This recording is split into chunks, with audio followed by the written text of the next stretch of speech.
Pilipos, Kabanata 2. Kaya nga kung mayroong anumang kasiglahan kay Kristo, kung mayroong anumang kaaliwan ng pag-ibig, kung mayroong anumang pakikisama ng Espiritu, kung mayroong anumang mahinahong awa at habag, ay lubusin ninyo ang aking katuwaan, upang kayo'y mangagkaisa ng pag-iisip, mangagtaglay ng isa ring pag-ibig, na mangagkaisa ng akala at isa lamang pag-iisip, na huwag ninyong gawin ang anuman sa pamamagitan ng pagkakampi-kampi o sa pamamagitan ng pagpapalalo, kundi sa kababaan ng pag-iisip, na ipalagay ng bawat isa ang iba na lalong mabuti kaysa kanyang sarili. Huwag tignan ng bawat isa sa inyo ang sa kanyang sarili, kundi ang bawat isa naman ay sa iba't iba. Mangagkaroon kayo sa inyo ng pag-iisip, na ito'y na kay Kristo Jesus din naman, na siya, bagamat nasa anyong Diyos, ay hindi niya inaring isang bagay na nararapat panangnan ang pagkapantay niya sa Diyos, kundi bagkus hinubad niya ito, at nag-anyong alipin, na nakitulad sa mga tao, at palibhasa'y nasumpungan sa anyong tao, siya nagpakababa sa kanyang sarili, na nagmasunurin hanggang sa kamatayan. Oo, sa kamatayan sa krus. Kaya siya naman ay pinakadakila ng Diyos, at siya'y binigyan ng pangalan lalo sa lahat ng pangalan, upang sa pangalan ni Jesus ay iluhod ang lahat ng tuhod, ng nangasa langit, at ng nangasa ibabaw ng lupa, at ng nangasa ilalim ng lupa, at upang ipahayag ng lahat ng mga dila na si Jesucristo ay Panginoon, sa ikaluluwalhati ng Diyos Ama.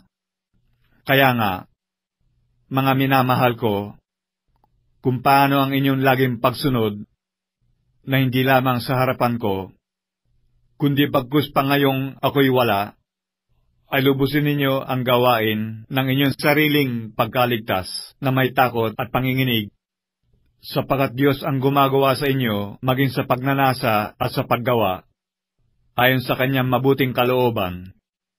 Gawin ninyo ang lahat ng mga bagay na walang mga bulong-bulong at pagtatalo, upang kayo'y maging walang sala at walang malay, mga anak ng Diyos na walang dungis sa gitna ng isang lahing liko at masama.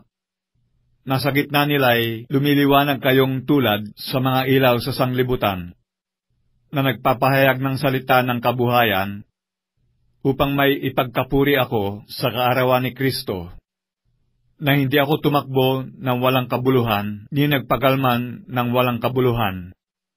Oo, kahit ako'y maging hain sa paghahandog at paglilingkod ng inyong pananampalataya, ako'y nakikipagkatuwa at nakikigalak sa inyong lahat, at sa ganyan din paraan, kayo'y nakikipagkatuwa naman, at nakikigalak sa akin.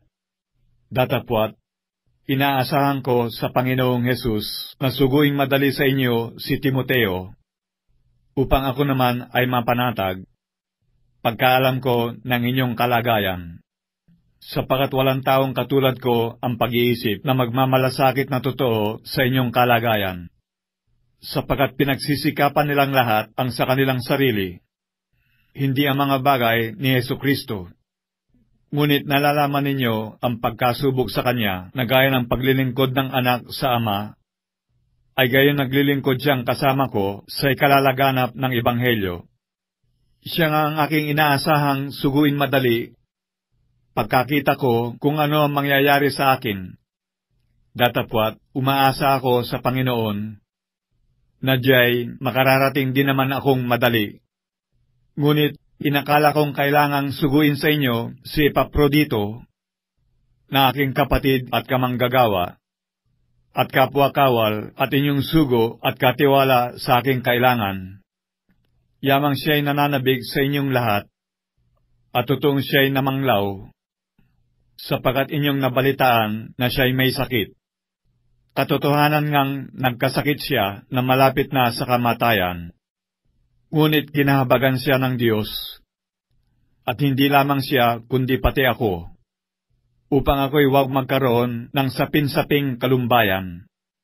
Siya nga'y sinugo kong may malaking pagpipilit upang pagkakitang muli ninyo sa Kanya, kayo'y mga galak at ako'y mabawasan ng kalumbayan. Tanggapin nga ninyo siya sa Panginoon ng buong galak, at ang gayon ay papurihan ninyo, sapagat dahil sa pagpapagal kay Kristo ay nalapit siya sa kamatayan, na isinasapanganib ang kanyang buhay upang punan ang kakulangan sa inyong paglilingkod sa akin.